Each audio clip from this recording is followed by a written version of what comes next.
So we have a very special guest with us today, and it's none other than former reggae boy himself, Khari Stephenson. Khari, firstly, thanks very much for your time. How are you? How's the family doing? Yeah, man, anytime. Doing well, thanks. Always good connecting. It's been a while since we've spoken face to face. Well, virtually. But yeah, all's well, can't complain out here in California. Okay, Yeah. sounds good. Sounds good. And the first question that a lot of people have is, what's Khari up to now? Because post your playing career in the States, not people were sure what you're up to if you were in coaching, business life, so what's occupying Khari these days? But yeah, I stopped playing, I think 7 years now, and being in the epicenter of tech, San Jose Earthquakes was my last team, and a lot of people know this area for being Silicon Valley.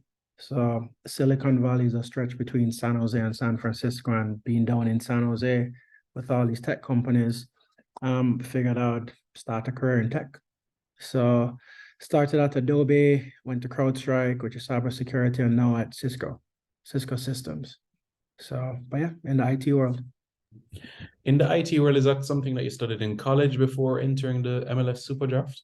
No, actually went to Williams College, which is a very prestigious school, and did economics with a lot of psychology, and was actually looking to go into investment banking or consulting, had the football stuff not kind of worked out.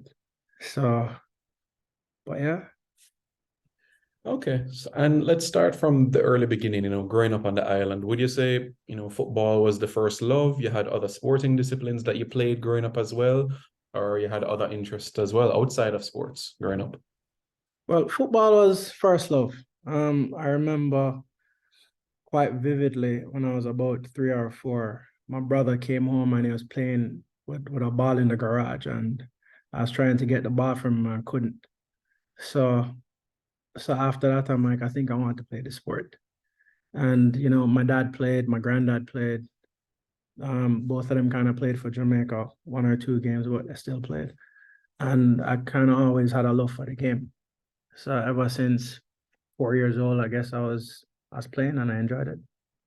Yeah, and how much of an influence was your dad in that respect? We know about his work in, especially in administration, but would you say he was a key reason, or it wasn't really like a forced thing? It was just what you grew to love in a sense. I think a little bit of both. I don't think I was ever felt like I was forced that it was something that I had to do. Dad would go play on Sundays. He'd play Masters League. Sometimes we'd go and play with him, and I just always enjoyed playing. It's I don't want to say it was really an escape, but I just something I truly enjoy doing. So playing with friends, playing with my neighbors, playing at school, like always loved it. Very nice. And what was the life like at Real Mona, learning the fundamentals of the sport and growing in it? Well, it started at Mona Prep, and for those who would know, Mona Prep, I think my grade six was maybe the last time I won, I don't know, 13 years in a row of winning the Alberta Cup or something like that.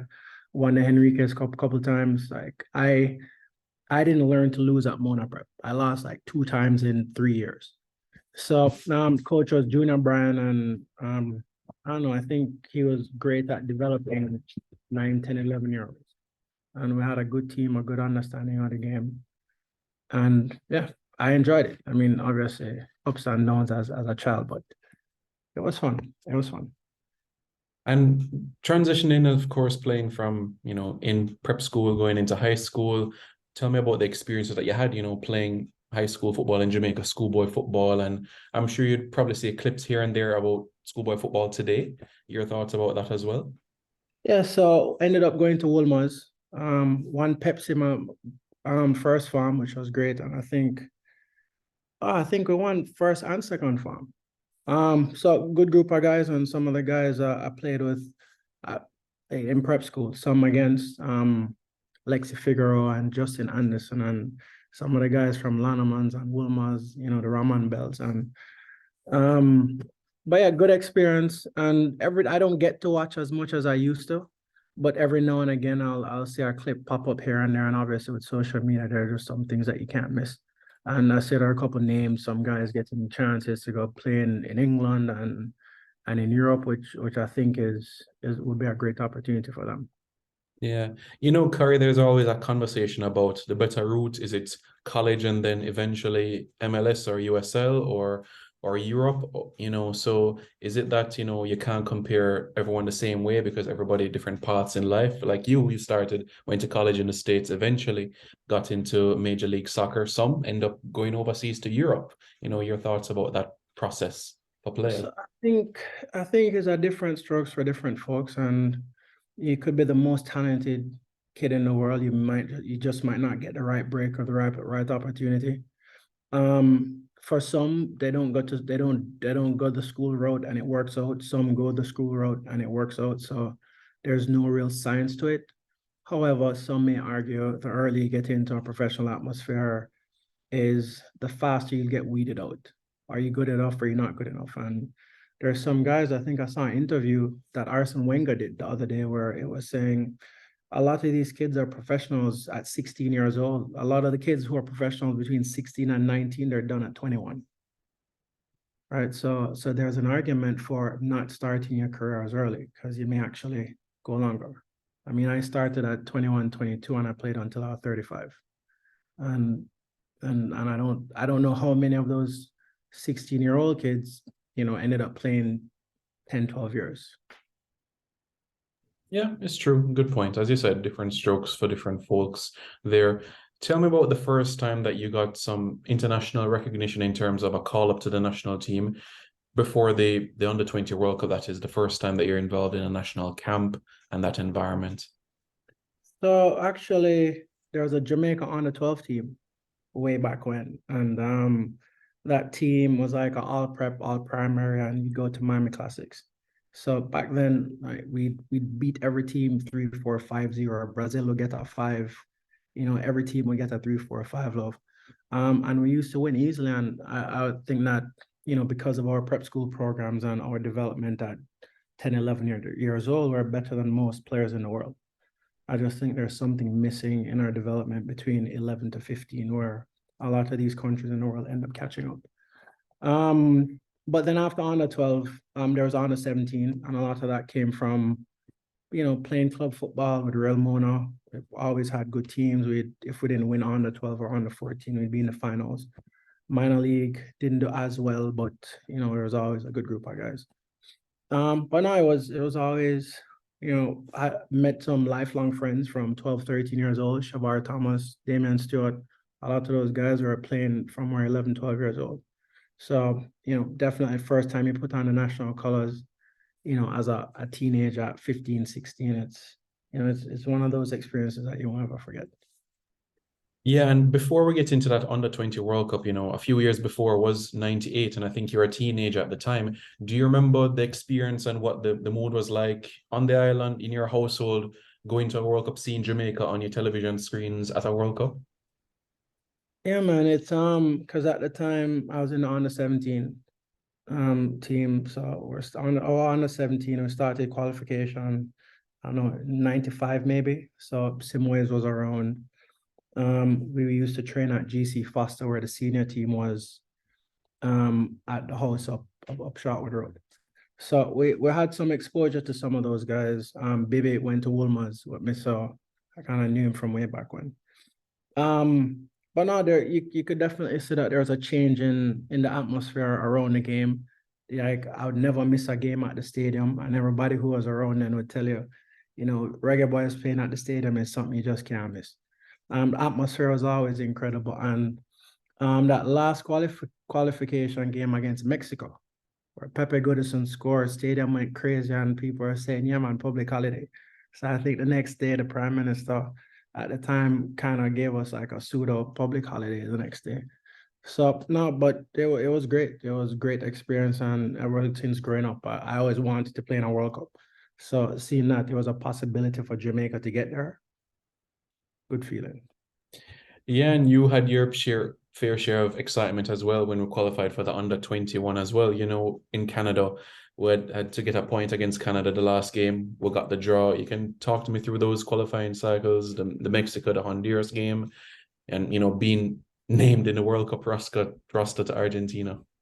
Yeah, because that I got a good 20 years ago. Um, Yeah, that final round we were in Victoria, BC. It was raining a lot. But good group of guys. Like Shavar was in the back, Keith Kelly was there, Kimo, Christopher Nicholas. We had a good group of guys and good teams, and the guys played well. I remember drawing against Mexico. I think we beat somebody. I can't remember who we beat. Yeah, Honduras, yeah. I think it was a win, lose, and a draw. I can't Yeah. remember. Two draws and a win. Yeah, so there you go. So it was enough for us to get through. And I remember at the time someone was like, yeah, some of those Mexican players are making like 10 grand a month. And we're like, that's interesting. So, but yeah, and we always saw back then that Mexico was top team in the region. They always had top youth teams, and it was surprising for little Jamaica us to go through over Mexico. So, but yeah, and first time Jamaica ever went to the U20 World Cup, so it's always good being a part of history. Definitely a moment to reflect upon. I know the experience of going to Argentina, going to the World Cup, being the pioneers at a youth level under Wendell Downswell, and rubbing shoulders with Saviola and Colaccini and many others as well. What was Mm-hmm. those experiences like as well? Good. I mean, we never won any games. We should have beat Finland, didn't beat them. We were one of maybe two teams to score against Argentina. And not having that level of experience at the time as a group, I think Jamaican players, we do have the quality. I think sometimes it just kind of comes down to confidence, not having the right confidence and playing together as a team, which I think a lot of that is changing nowadays. And it's seeing when you look at some of our players who are playing on the bigger stages around the world. They're all playing with confidence, doing everything you can see Leon. Whenever Leon is playing at Aston Villa, he's playing with confidence and he's doing his thing. So yeah. Yeah, quite an experience it was indeed. And in that time frame, or maybe the year after, here comes the MLS Super Draft and Kansas City into the mix. You can tell me about that experience because I don't think you were originally signed by Kansas. I think it was another franchise, and then there was a trade. Yeah. So um again, went to Williams College. So U20 World Cup was the end of I think freshman year. So 3 more years of college ball or 2.5, whatever it was, and ended up being conference player of the year, first team All-American, and Williams College is a Division 3 school, so smaller school, great academics, but smaller school. And I was one of, I think, two Division 3 players that got invited to the combine. MLS combine at the time, I think they invited 60 players, so it was like 14, 15 players. And I guess I went to the combine, made a name for myself because I wasn't on any of these teams' radars. So ended up being drafted by Chicago Fire, I think pick number 20 something, whatever it was, pick number 20 something. And at the time, Chicago drafted 10 players.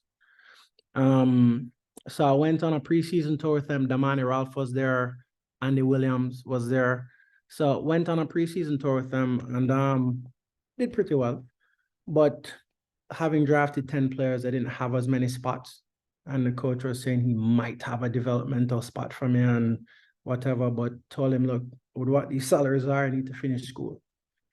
Wasn't a real fan of that. So, that was that. And so Kansas City ended up being interested. And during my spring break, ended up training with Kansas City.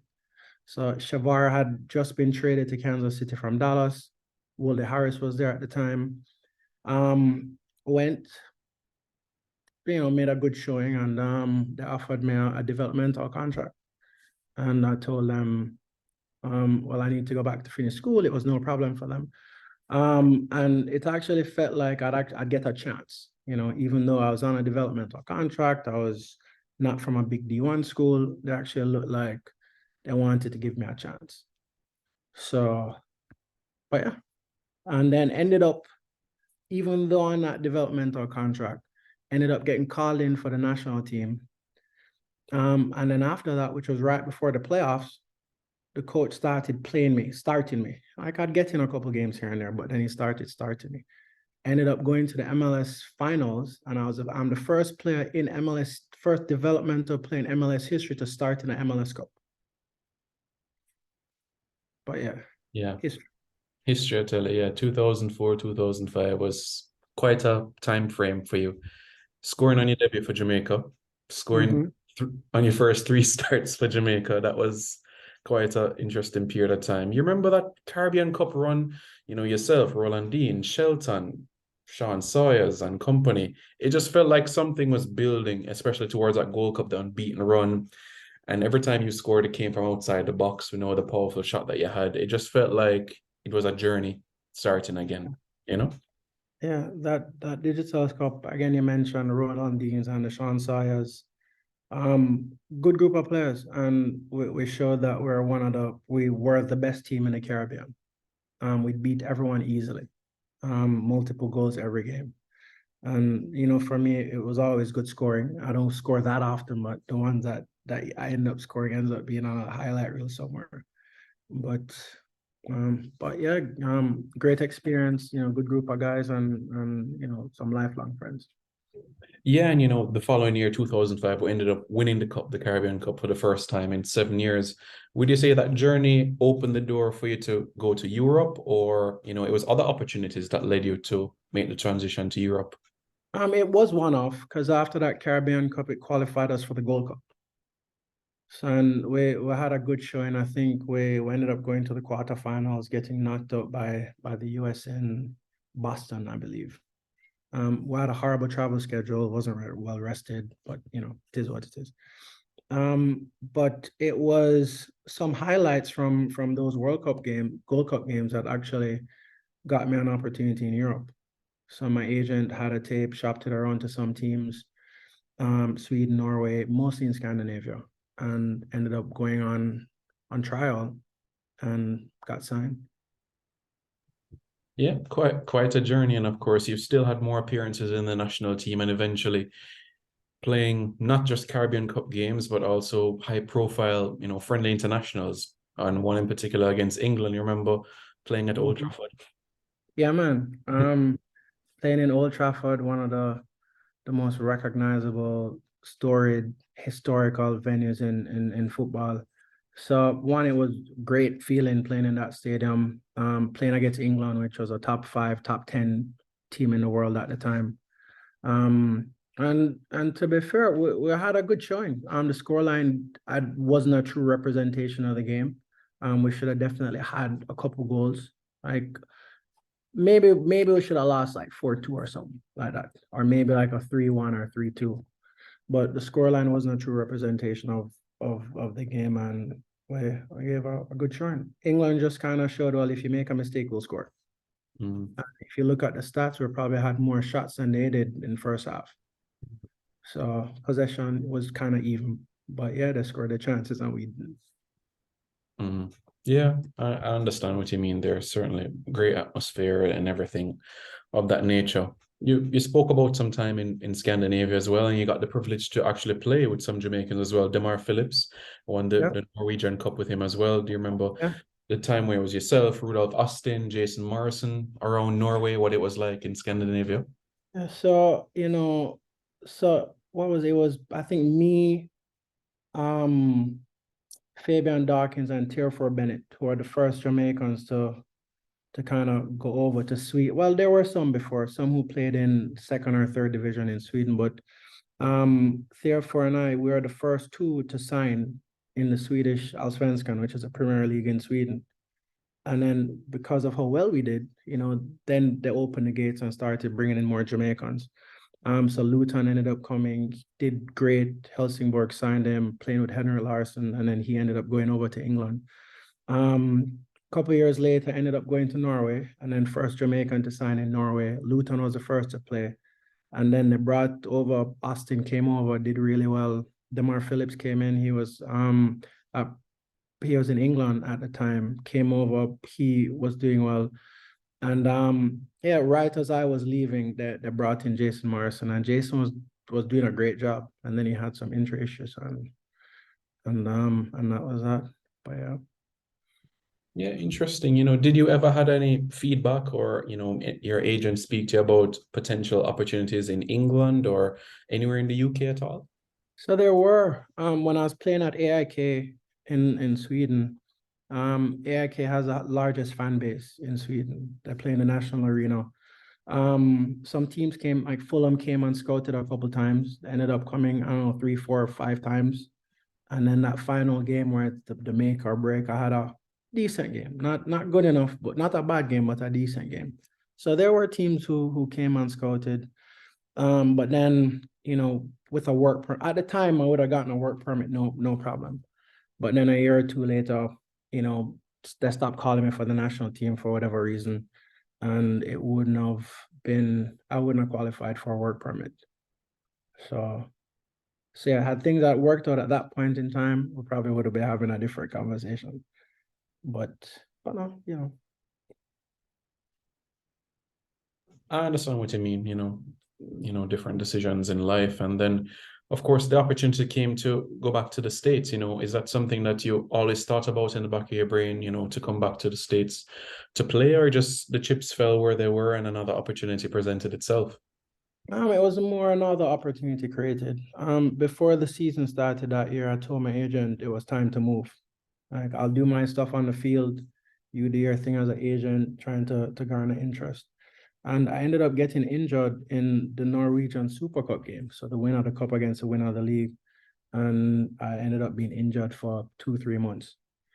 Came back, slowly getting back, and then the coach said I wasn't in his plans anymore, which is football, it's life. The MLS opportunity came up, and for me, it was a chance to regain full fitness, be closer to home, because being over in Europe, you're a lot further from Jamaica. So be closer to home and get to reconnect with some friends and family in the States. So figured it wouldn't be a bad idea. I'd only be gone for 4 months because it was a loan opportunity at first. So ended up going on loan.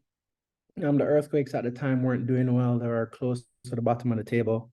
And we ended up winning most of the games and ended up making it to the playoffs, actually losing in the conference finals. So, with that, it was great experience. Ryan Johnson from Jamaica was on the team. So it was good reconnecting with him, and we did some good things as a team. And my plan was to go back to Norway, finish my year, the year I had left on my contract. But I don't know, football, politics, things happen how things happen, and ended up coming back to MLS, signing for a couple more years. Yeah, it seems like everywhere you went, you always, like, some Jamaicans follow you, or you end up, meeting with some. You mentioned Ryan Johnson, but eventually Simon Dawkins played for Jamaica as well. What was the first impressions when you first saw him? A player coming from England, Tottenham, big club, into the States. So Simon, so that year I re-signed with San Jose when I came here full time. We're training in England at Tottenham's training facilities. And Simon came and trained with us. And they were saying there was a possibility that he might come on loan for the year. So him having his parents being Jamaican, he and I connected from the get-go. And we're good friends to this day. So now Simon was always a good player with good touch, good understanding of the game, good balance, a good eye for goal, and was a good passer. So good player, and it's one of the best players I've played with, even here in San Jose. So Yeah. I mean, upon reflection now, almost 50 caps for Jamaica, scored goals, you won trophies for Jamaica. Do you reflect on your career with your country with fondness, or do you say, maybe I could have done a little bit more? How do you think about your career as a whole? I think I could have done more given the opportunity. I think the games I played, there were some games I was good, there were some I was okay. One of the hardest things to do as a footballer is to be consistent. And anyone who really follows the game can attest to that, because you look at Ronaldo and Messi, they've been consistent for a good 15, 20 years. And it's hard to find players who are consistent game in, game out, and year after year. And I think one of my big issues was I was really good, really bad, or very average, just not as consistent as I needed to be. So, but to answer your question, very good memories playing with the national team. Nothing like being at the office, the national stadium, and having a crowd behind you. The goal and the sorries and the. But no, man, and I used to ball by for Jamaica way back when, and my dream was to play on that field. in front of the national country. So, and it was always an honor. Did my best every chance I got. Yeah, So, the goal versus Haiti will always stand out for me. Always remember those shots from outside the box. You mentioned at the start that you were in IT. Do you think there's any way that could tie into football or sports in the future, whether that might be data or website or any way you could be integrated into football in the future? yeah, there's a possibility, So Cisco, they do work with some sports leagues and sports teams around the world. I think they have a partnership with Manchester City. So not to say it will never happen, but there's a possibility that I could try to work with that team and be back in the sport again. Khari, sometimes in life, well, I mean, there's a saying that says there's nothing better than doing what you love. So would you say at this stage of your life, you're enjoying what you're doing, you look forward to doing what you do on a regular basis? I wouldn't say I love, but I don't mind it. I don't mind it. I'm working with some really good people. I'm learning a lot every day. I've been at Cisco a little over almost 2.5 years now, and every day is a learning experience. And I'm doing things to grow the company and grow the business, helping to grow the bottom line, which I'm seeing where I'm valuable and the impact that I'm having. And when you have the time, do you go online or turn on the TV to watch to see how the national team is doing right now? Did you catch the last game or go online to see a couple of clips of the highlights? Yeah, anytime I get a chance, I'll sit and watch it. Sometimes the time difference is our best friend. And, being in America, you can't always find these games on TV. So whenever I can, I try to watch it. If I can find the highlights, I'll have a look at the highlights. And didn't get to watch the last game, saw the highlights. The Bobby scored a great goal against Mexico. Good goal. I couldn't have done it better myself. But no, and definitely getting the result at a 2-2 draw in Mexico. It's less than a handful of times that Jamaica has happened to come out of Mexico without a loss, right? Kari, I appreciate your time. Thank you very much. Keep up the great work and, thank you for being such a great ambassador for our country. Yeah, man. Anytime, I'm always happy to help. You know where to find me. Most definitely.